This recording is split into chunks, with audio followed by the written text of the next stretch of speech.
28 bargaining sessions, 14 months, and now an impasse.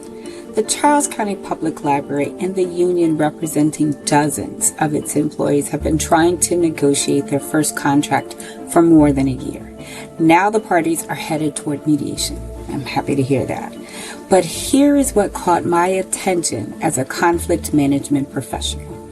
An impasse rarely begins when someone declares an impasse. By the time we get to that point, something else has usually been happening underneath the negotiation. I'm Tisha Tyler, and this is the Conflict Whisperer, where we look beyond the conflict that everyone can see and ask, what is this conflict actually telling us? Here's the story. The visible conflict here is about a first union contract. There are unresolved issues involving compensation, attendance policies, bereavement leave, layoffs, and many other working conditions. All right, there are also competing concerns and allegations surrounding leadership, workplace culture, spending, and the bargaining process itself. I wasn't in those 28 bargaining sessions, so I'm not going to tell you who's right or who is wrong. That's not the question I find most interesting. The question I'm asking is, after 28 bargaining sessions, are the parties still only negotiating a contract, or are they also negotiating through a breakdown in trust? Because those are two very different conflicts. When trust is relatively intact, I can disagree with your proposal without necessarily distrusting you. I think your number is too high. You can think my number is too low. We negotiate. But when trust begins to deteriorate, something changes. Now, I don't just question your proposal, I question your motives. I question whether you're giving me the whole story. I question whether the process is fair. I question whether you are negotiating with me in good faith.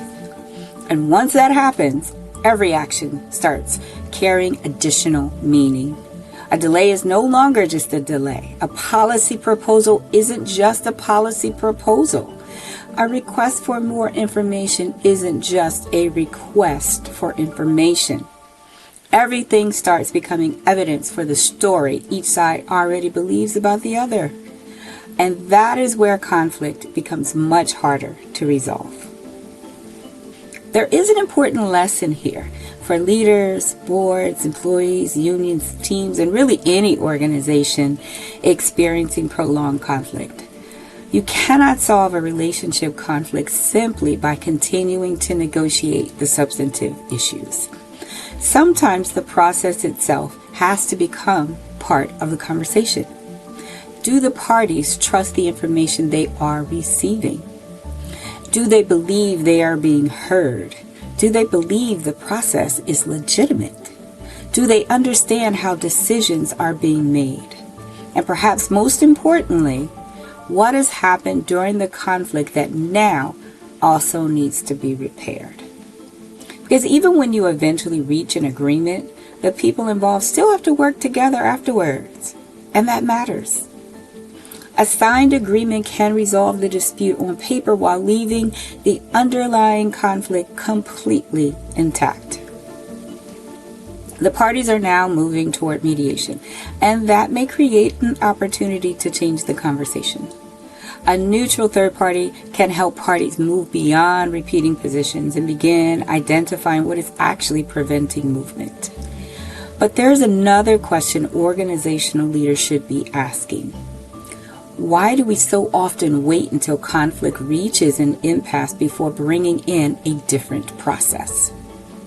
Conflict intervention doesn't have to be the emergency room. Sometimes the smartest intervention happens much earlier. So when I look at what is happening with the Charles County Public Library, I'm watching the contract negotiations, but I'm also watching something else. I'm watching what happens to an organization when disagreement becomes prolonged, positions harden, stakeholders become involved, and the conflict begins accumulating history. Because eventually you aren't only trying to solve the problem that started the conflict, you're trying to solve everything. that happened because of the conflict. And those are not the same thing. I'm Tisha Tyler, the conflict whisperer. And remember, the conflict we see is rarely the whole conflict.